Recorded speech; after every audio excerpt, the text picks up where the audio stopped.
So how many examples? So how many examples are needed? So that we can Minimum be sure. Three. Pattern 3. Oh, you Three need at enough. least 3 enough.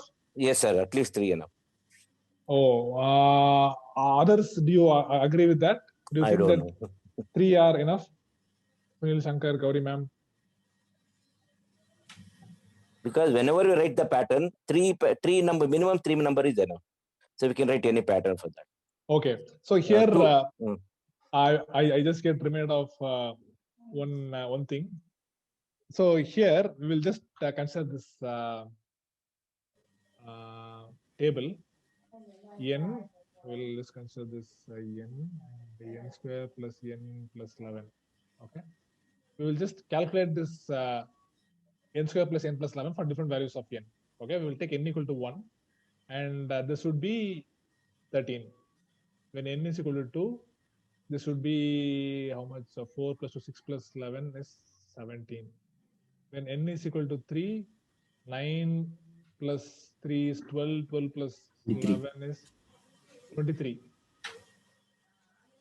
Okay. And okay, so now if you see, look at these three numbers, 13, 17, 23. These three numbers share on property. Prime number. Yes, these three all. Have I told this before anytime? No. No, sir. They are all prime, and they are in the form of either 6k plus 1 or 6k minus 1 form. Okay. Yeah, that is another interesting characterization of primes. Yes, Shankar told. Yes, nice. Yes, fine. So now that we have got 3 evidences, can we say that this formula n square plus n plus 11 will always give a prime number? No. Jagdish sir, what do you feel, sir? I'll look at it. Okay. Then we will calculate for 4 also. When n equal to 4, 6, 8, okay, actually see that 21, it is 31. 31. Yeah. In, 25 plus 5, 30, 41. Okay. We'll again pause. So 31 and 41. Again, these two are primes, right? Yes, sir. These two are again primes. So now, can we say that the formula always generates a prime number?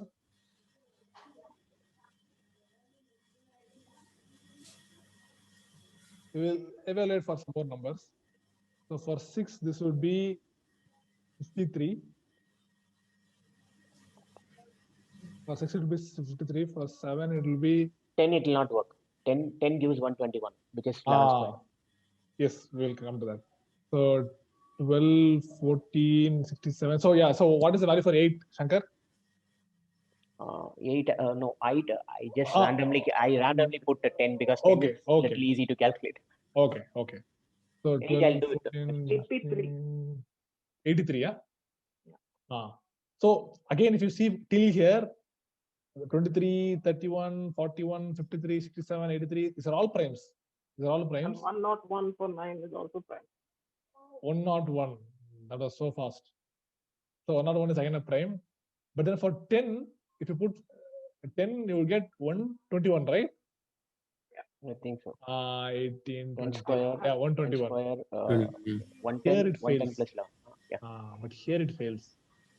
So this holds for 9 numbers. This pattern holds, but then it breaks in the 10th. And I think I had shared in this WhatsApp group that there was one pattern which held for a really huge number, crores, trillion crores. It holds and then it breaks. So all these things can happen.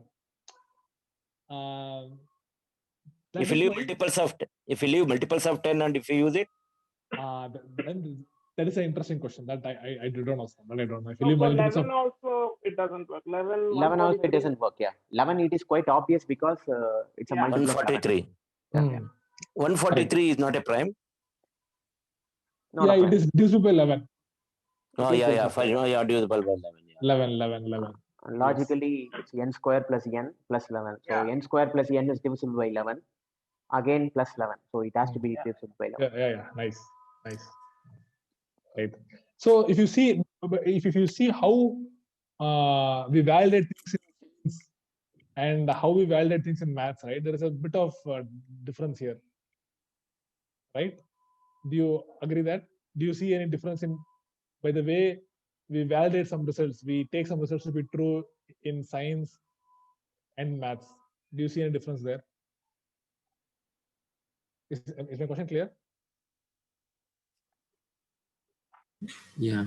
Yeah. Mm, Just because the thing is that just because it is working for certain limit, we cannot immediately actually come to a conclusion that this is going to be the result. So the thing is that to prove certain things, so you need to actually go to a very larger extent and try to check for a maximum value. That is the problem with respect to mathematics. For some patterns, it really works. For example, this one, it breaks within the 10th number itself. And for some patterns which you told, even after trillions, it was working and suddenly it is breaking, something like that. So that sometimes we are forceful, sometimes we are forced to actually go with much larger limits to purely check whether this is something that is going to work. So that we cannot decide. It takes a lot of time, and that is the reason some of the simple mathematical problems uh, are still unsolved due to this ambiguity thing. Because for some, So some it is how do we working. so how do we overcome this problem in maths? So generally we have to yeah. check for infinite cases, right? We have to check for infinite cases. Logically, Just to, yes. Logically, we need to actually go for infinite cases to be very sure of if you are putting out any theorem or anything Shiv, from I your think, side or putting it. Shiv, I think Yes, this, Sunil. this is the reason why we have different methods of proof in Yes. mathematics. For example, Exactly. mathematical proof by mathematical induction. That is one proof. Correct. There are different The methods general of notion of a proof. A general notion yeah, of a proof is yeah. that surprisingly in mathematics, we are able to show that something is true for infinite cases. We are Infinite able to case. show that. So that is one extra element of certainty that maths has. That Mm. no matter how long, so one very striking example for this, what is striking and easy example is which you told last time, Sunil. Like if you add two even numbers, the sum is always an even number, Even. right? Mm. Yeah. So this, if you see, we can take some examples. Okay, let me just. 10 plus 12 is 22. 2 plus 6 is 8. 10 plus 4 is 14. Right? So, but even here we have an infinite cases to be checked, right? Correct.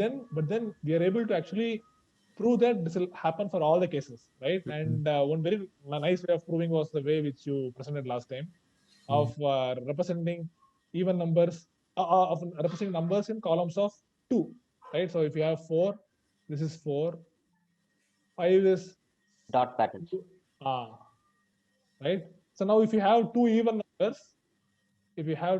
numbers, like we can, and if you look at its dot representation, it will be in the form of a complete rectangle. Yeah. Right? This is one even number. This is another even number. Okay. And then when you add them, adding by definition means just putting them together. It will be one big rectangle. Yes. Right. So from this we are actually able to prove that this is true for all the pairs of even numbers. Yes. Yes. Right. So this is one advantage this is one beauty which maths has. We are able to do it in maths. And what about the case for two odd numbers? If you have two odd numbers, we add two odd numbers, we get even. Now again, how do you prove it? Just like the way you told last time. Suppose if we take 7, 2, 4, 6, 7, this is 7. You get a And square, no, sir? We'll get a square. So basically odd number is you have a rectangle with an extra, and we have another rectangle with an extra. And what we can do is we can put these extras together and the rectangles by the side. So you'll have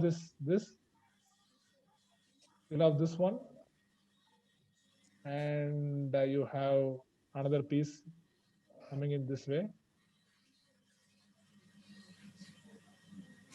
So these are both odd numbers, and we see that their sum is even number.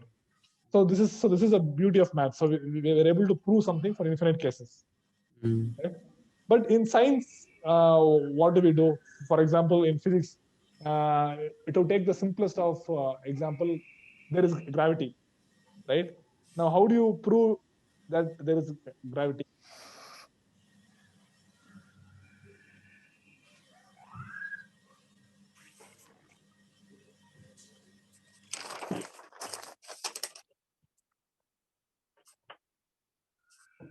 On Earth, how do you prove that there is gravity on Earth?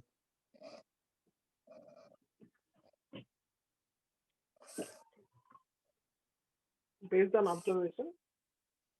Based on observations, right? So based on how many observations? I don't know.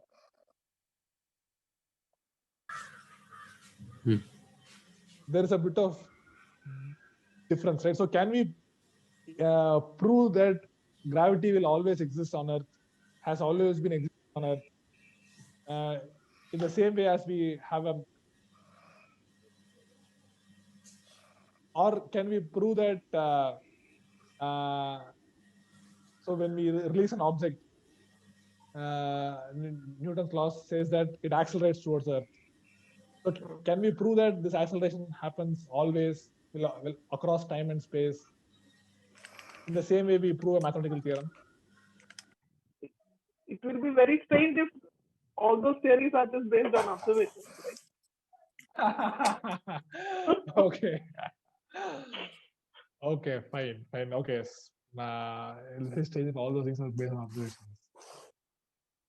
Actually, all those theories are just based on observations followed by mathematical modeling. Okay. Okay. So Okay. there is, but again, I will leave it to you to verify, because in maths we're able to have this kind of 100% certainty, right? So if a person takes two huge even numbers and adds them up, he can be sure that he'll get an even number as an answer. And no matter how many pairs he takes, we can be sure that it happens, right? So similarly, can we get this level of certainty in physical sciences? This is one question. So I'll just leave this question at this stage for now. Yes. So and yeah, one more point when I was talking about mathematical modeling, observations and mathematical modeling. So having a mathematical model does not make it true. So I just wanted to say that mathematical modeling is just a way of visualizing the phenomenon, and trying to predict something out of it. And it doesn't add a bit to the certainty of it. What it can at the most do is transfer the certainty of particular thing to some other system of some other theory. So we can say that, okay, this is as true as this. So the proofs in the physical sciences that you're talking about. So Yes. So every theory is supposed to make some predictions, right? And so then if the predictions come true by future observations, then the theory gets stronger. So there is mathematical model built on the observations, and that makes certain predictions. And if those predictions can be proved true by observation only, then it is considered as proven. It is considered as proven. But you will tell me, is it the same level? Is the level of certainty same as that of a mathematical proof? No, because in mathematics we are only dealing with abstract stuff, so we can. But how come in mathematics we are able to get such a level of certainty? What is so special here?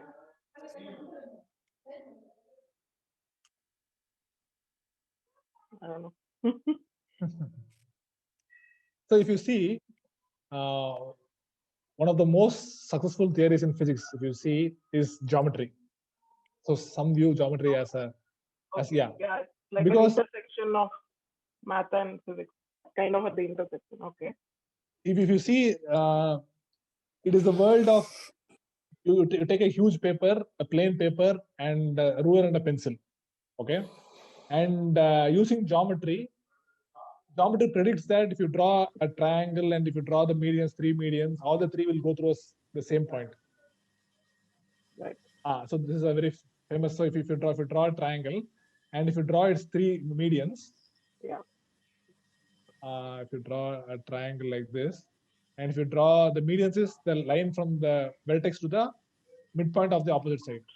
Yeah. So these are medians. So basically, what happens is if you join the third point to its opposite midpoint, that line also will surprisingly pass to the same point. Right. Yeah. And this happens Also- for the intersection of perpendicular bisectors, altitudes, and all those things. So geometry is able to predict it, and then if you actually draw it out on a paper, this will almost happen. So in this sense, geometry is actually predicting things about what is happening in the real world, in the world of plain paper and pencil and scale. Yeah. Right, and it is one of the most successful. So it is a success of geometry that led Greeks and to build mechanics also in the similar. So mathematics is introduced through geometry only, no, sir? Mathematics is introduced first. Mathematics is introduced first from geometry, later arithmetic, later algebra. It is true. It is true in the Greeks. If you see, it is true. But they also had this different ways of adding 2 numbers, multiplying 2 numbers, handling fractions. This also was there when they had geometry. Geometry only. Geometry is the basic for all mathematics only. No. People, if you see Indians, Babylonians, and even Egyptians, they had their geometry. So Egyptians did not have the geometry the geometry that we have now. So they built all the great pyramids without any of the theories. All they had was some very good thumb rules, and with that they were able to build such wonderful pyramids. And then when the Greek philosophers, when they went and visited this, they were like amazed. So they have this thumb rules. They have so many of these thumb rules. So can you put them together and make a coherent theory? So and then the Greeks had their geometry, which is like carried on till now. But at that time, the Egyptians also had their number system. They had ways of multiplying 2 numbers. The Babylonians and Indians, we had ways of finding square root of a number, cube root of a number. So this also developed, and this was also old only. And in Indian context, if you see Indians and Babylonian context, I think it is true in Greek context also. The development of maths went hand in hand with astronomy and astrology. So for this, both an understanding of geometry was important as well as numerical computations. Both are very, very much important. So geometry and numbers, working with numbers, I think we can put it in the same plane. Algebra definitely came after that. For a pattern to hold, generally the first step in getting the pattern is by experimenting and working with different numbers. Okay, and then to actually know that it is true, mathematicians try to give a proof, try to give a reason of why this could be true. So that is why I've been mentioning all this as conjecture, that the power to map, we have it as 4m plus 2. And I said it's a conjecture because we have checked it for a few numbers, but it might fail after some time. There is always a possibility until we give a proof like the way we proved the even number case.